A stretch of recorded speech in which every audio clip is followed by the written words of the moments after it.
20th December 1972. Three men on horses saw two strangers on the other side of a river near the mountains of Andes. They were trying to say something to the man on horses, but they can't hear their voice. On next day, the three men come again to the river, but this time they brought some pencil and paper with him.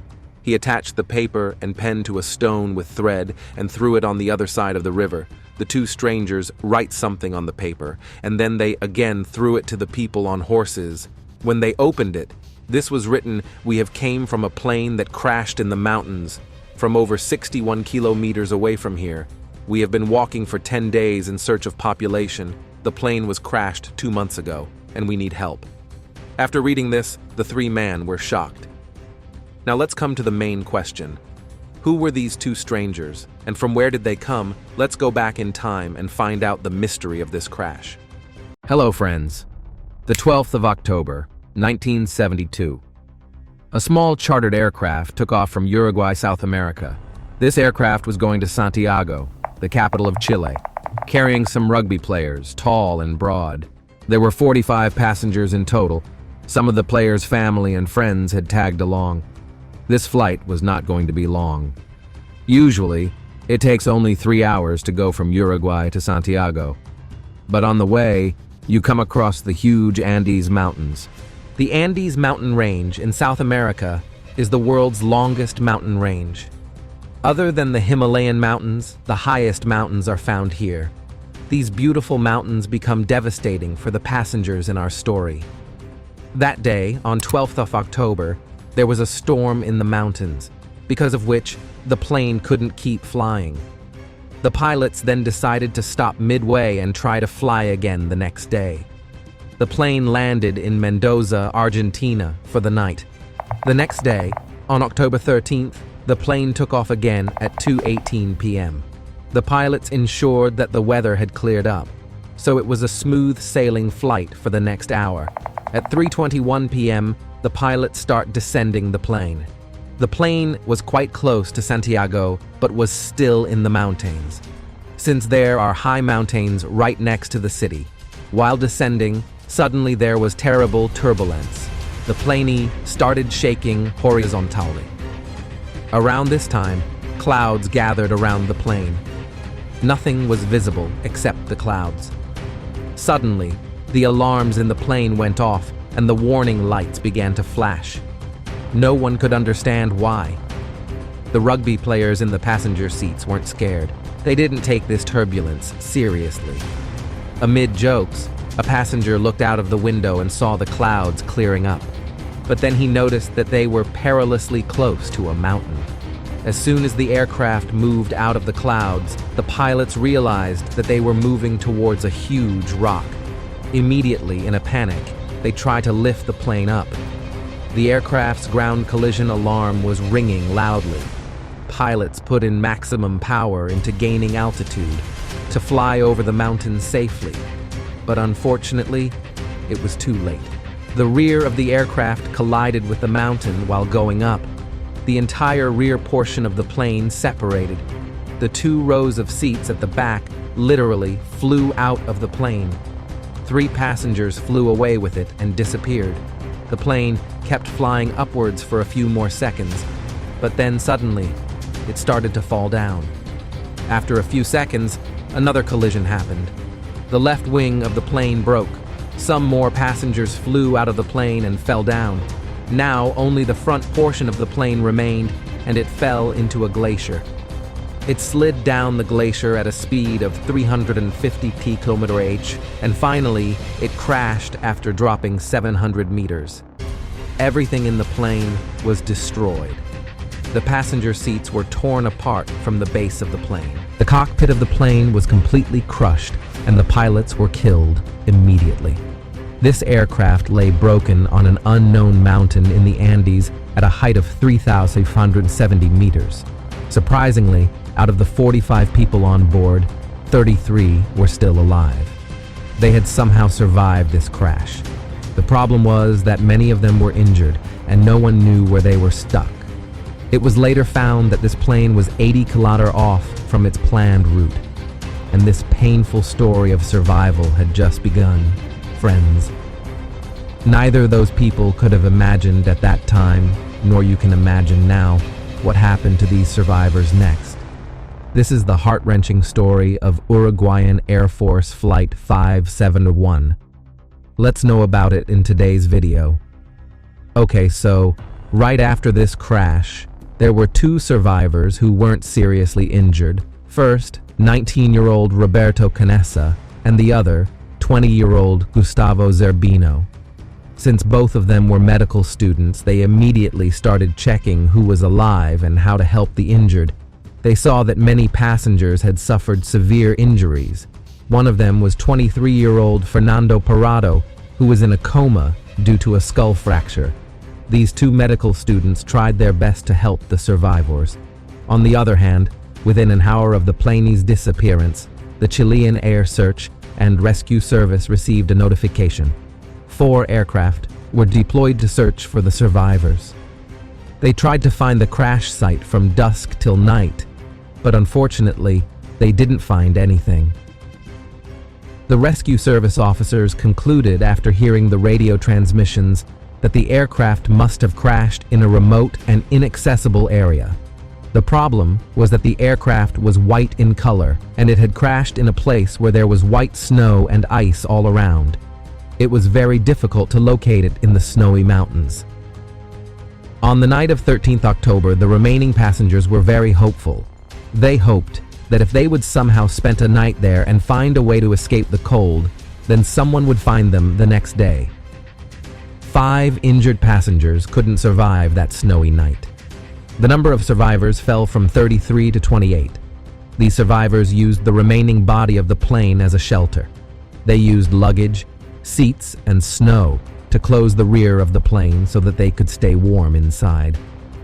The next day, on 14th of October, 11 different aircraft from Argentina, Chile, and Uruguay were put into search operation. The search area they chose was correct. The location of the crash site was in that search area, but still, they were not able to find the crash site. Survivors tried to use lipstick to write SOS on the plane's roof. They started writing SOS, but soon realized that they didn't have enough lipstick to write all the letters. Then they tried to use suitcases to make a big cross in the snow so that search aircraft flying above could see them. But soon they realized that this was not working. Then they tried to use suitcases to make a big cross in the snow so that search aircraft flying above could see them. But soon they realized that this was not working. That day they saw not 1, not 2, but 3 aircraft flying over them. They screamed, waved their hands, and tried their best to make the aircraft notice them, but they were unsuccessful. Another day passed in this attempt. The next day, 15th October, the survivors realized that they needed water to stay alive. A passenger named Fito Strauch found a way to get water. He used a metal sheet as a solar collector so that the sun rays could be concentrated to melt the snow, and he collected water droplets in empty wine bottles. Apart from this, many passengers used the seat cushions like snowshoes, and the wool in the seat covers was used to protect them from the cold. The next day, on 16th of October, 3 days after the crash, Fernando Parado woke up from his coma. As soon as he regained consciousness, he saw that his mother passed away in the crash and his 19-year-old sister was severely injured. Parado tried his best to keep his sister alive. He brought food and water for her. But as the days went by, 8 days after the crash, his sister succumbed to her injuries. Such accidents remind us how uncertain life is and how unpredictable it is. We don't know how long we will live. That's why it is said, live every moment.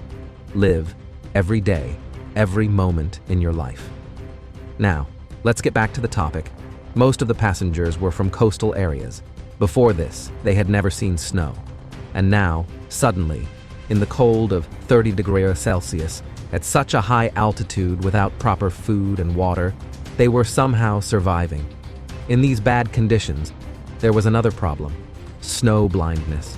When the ultraviolet rays of the sun reflect on the snow and ice in the mountains, it can damage your eyes. This is called snow blindness. These survivors had only 3 pairs of sunglasses. On 21st of October, 8 days after the crash, search and rescue teams gave up. They believed that since they could not find any signs of survivors in those 8 days, there was no point in continuing the search operation. There was little chance that anyone could have survived after so many days. So, after 142 hours of search operation, this search operation was officially stopped. Meanwhile, the survivors found a transistor radio among the seats of the aircraft. A survivor rugby player, Roy Harley, was also an electronics enthusiast, so he tried to switch on the radio. He made a long antennae by improvising, and because of his efforts, finally, the radio started working. This radio could communicate one way only. The survivors could hear things, but could not send any messages. They turned on the radio 11 days after the crash, and then they came to know that the search operation had been canceled. Their hearts were completely broken. Some people start crying after hearing this news. Some people clasped their hands and started praying to God.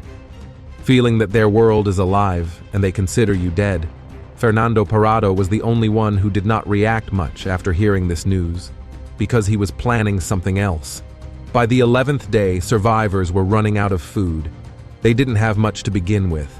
There were only 8 chocolate bars, 1 tin of mussels, 3 small jars of jam, a jar of almonds, a box of peanuts, some dates, candies, dried plums, and a few bottles of wine. A few days after the crash, they started rationing food. They ate very little each day. Parado ate a chocolate-covered peanut for 3 days, just 1 peanut. But rationing was not enough, because the food was almost over. There were no trees or plants at an altitude of 3,800 meters, nor were there any animals that could be killed and eaten. By the 11th day, the food was completely gone, and some people tried to eat some parts of the plane. They tried eating the cotton in the seats and the leather on the seats. But this made them more sick. In such a situation, when there was no option other than starving to death, these survivors did something that will shock you. To stay alive, they decided there was no option other than eating the dead bodies of their friends and family. It was not an easy decision to make, because most of the people who were killed in this crash were friends, classmates, family members, or relatives. We have to eat. And the only probable things were the dead bodies of the people that were in this plane. Since Canessa came up with this idea, he was the first to try it. Some others tried to, but they couldn't. They refused then. But 2 days later, with no other option, finally even they chose to eat human meat. On 29th October, 16 days after the crash, this food source was also depleting rapidly for the survivors. They had no plan of action. No one knew what to do next. The situation could not have been worse. But then, that night, they heard a loud grumble. It turned out to be an avalanche. Large amount of snow was descending so fast from the mountaintop that it filled the broken plain with snow. 8 people were lost in the snow and suffocated. Only 19 survivors remained. These remaining 19 people were also trapped in a small space under the snow. Parado used a metal pole to make a hole in the snow to allow some ventilation. After working hard for 2 days, they dug a tunnel under the snow, and with great difficulty, they managed to get to the surface. As soon as they got out, they saw a snowstorm was coming, and it would be prudent to go back into the snow cave to survive. For the next 3 days, the remaining survivors somehow managed to stay in the cramped space. 3 days later, they went back up to the surface, and the weather was clear. After coming out, the survivors realized that no one was coming to save them. If they wanted to stay alive, they would need to put in the efforts themselves. There was no point in sitting at the crash site, waiting for help. They needed to try their best till the last breath. Canessa, Parado, and Vizintin were among the strongest survivors. They decided together to give them more food and the warmest clothes, and they would try to walk around looking for help. The first task was to estimate the location. Before the crash, the co-pilot had stated that their aircraft had passed through Curacao. So they estimated that if they walked a few kilometers to the west, they would definitely reach some countryside areas of Chile. But their estimation was extremely wrong.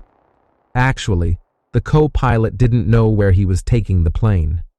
In reality, their crash site was 89 kilometers east, in the middle of the Andes Mountains.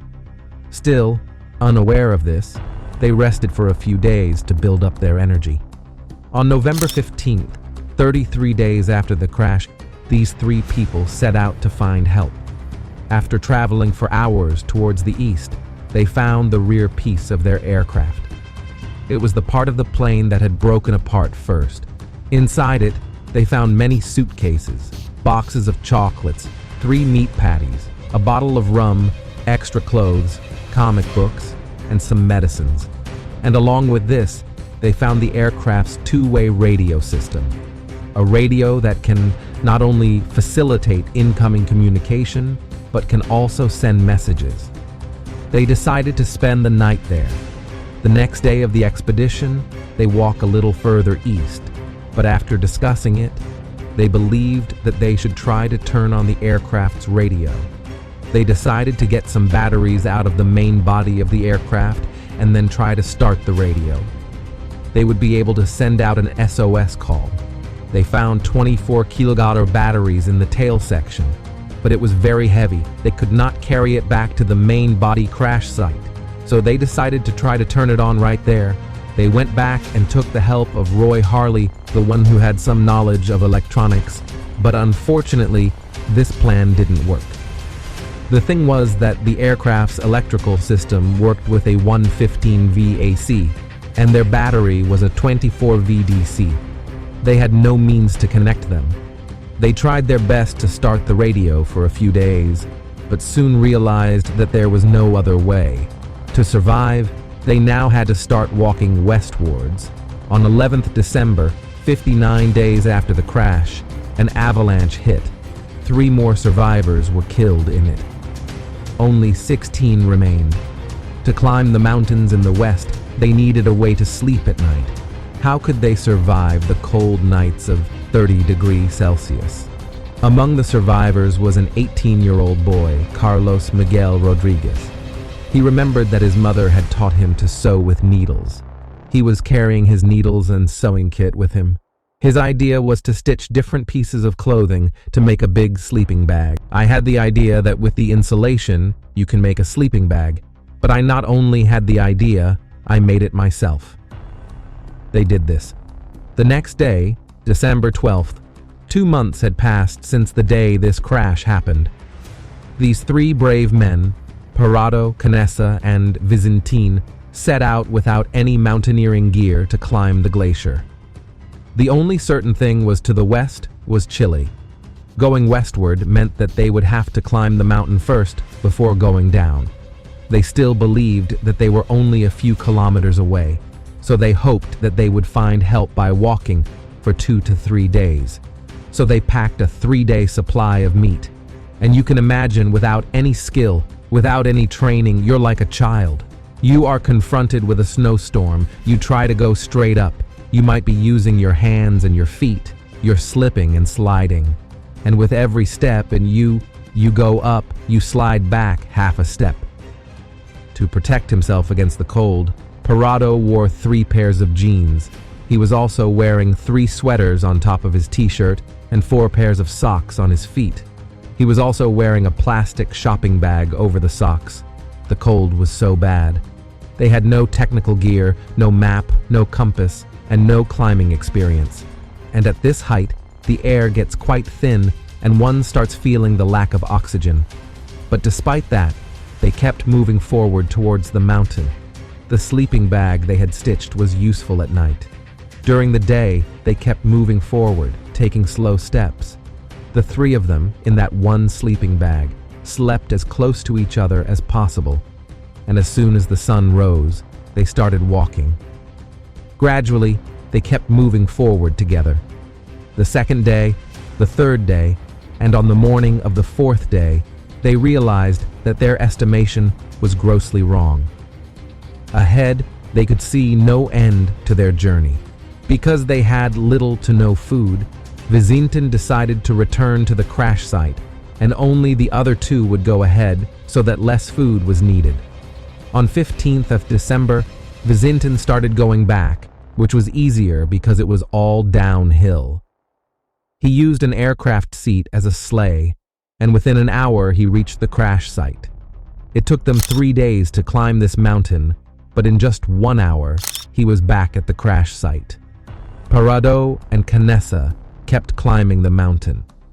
After 3 hours, they reached the peak of the mountain and saw that all around them, there was only mountains as far as they could see. There was nothing except the snowy mountains. I couldn't breathe. I couldn't speak. I couldn't even think because what we saw was horrible. Instead of green valleys, we saw mountains and snow-covered peaks 360 degrees around us, to the horizon, all around us. With great difficulty, Parado tried to find something else to see. On the far western horizon, they saw 2 mountains' peaks without snow. They assumed that they should keep traveling in that direction. They couldn't give up. Parado and Canessa keep hiking for many days. Finally, they reached a valley where they could see a river flowing. In this situation, reaching the river was a great relief, because while traveling downstream the river, it was easy to find a downhill path. They kept on walking, and finally, after trekking for 9 days, on 20th of December, they could find some presence of humans. They could see some cows in the fields. They were so tired by this point that they couldn't walk farther. Right then, on the other side of the river, look, a man on a horse. They saw 3 men on horses. Parado tried to shout, but the river was so loud that those people couldn't hear him. But by chance, one of them spotted Parado and Canessa. He looked at them and shouted back, "Tomorrow." He said that he would be back the next day. The next day, the man comes back on horseback, and this time brought some paper and pencils with him. He attached the paper and pencil to a stone with a thread and threw it to the other side of the river. For the first time, Parado had the opportunity to send his message to the world. Parado wrote in Spanish on the paper, "I come from a plane that fell in the mountains," that he was from Uruguay and had been walking for 10 days, and that his injured friends were at the crash site. He wrote that they needed help urgently, but didn't know how to get help. They didn't have any food. They were weak, and they didn't have it in them to walk anymore. He asked to be saved. He asked where they were. On the other hand, the person who received this message was a farmer from Chile, Sergio Catalan. He read this note and told him with gestures that he understood. After talking to his 2 friends, it turned out that they did remember vaguely. A few months ago, they had heard on the news that a plane crashed, and when these friends realized this, they were shocked. They couldn't believe that there were survivors of a 2-month-old plane crash. Okay, and that was the point from where we started the story. Sergio threw a piece of bread to the other side of the river, and for the next 10 hours, on a horse, he rode towards west. They were still so far from any village or human settlement. Finally, when he reached the nearest city, the army command was informed about this, and he contacted the army headquarters in Santiago. Meanwhile, the farmers brought Parado and Canessa to Los Maitenes on horses, where they finally get some rest. It was found that on sheer will, they had hiked 61 kilometers on foot over the last 10 days. Canessa had lost half of his body weight. He weighed only 44 kilos then. As soon as other people got to know about their story, it became international news. This heart-wrenching story was truly unbelievable. The Chilean Air Force sends 3 helicopters to immediately rescue the survivors. Army officers interviewed Parado and Canessa to get information about the location. Parado had brought the pilot's flight chart with him, and he had plotted the places where they were hiking. Army officers took him with them on the helicopter to locate the crash site. With Parado's help, the location of the remaining survivors was finally discovered by the army commanders. On 22nd December 1972, 70 days after the crash, 2 search and rescue helicopters finally reached the survivors to save their lives. In total, 16 survivors were rescued. They were in a terrible condition: altitude sickness, dehydration, broken bones, malnutrition, but all of them recovered. This story is a lesson to the world about hope. If you have decided to do something and you have patience and humanity, then nothing is impossible. If you want, you can achieve things that you can never even dream of. As they say, where there's a will, there's a way. That's why there is another name for this disaster, the miracle of the Andes. So yeah guys, this was our today's story. Hope you enjoy it. Please leave a like and subscribe my channel, because this type of video takes too much effort. And also, stay happy.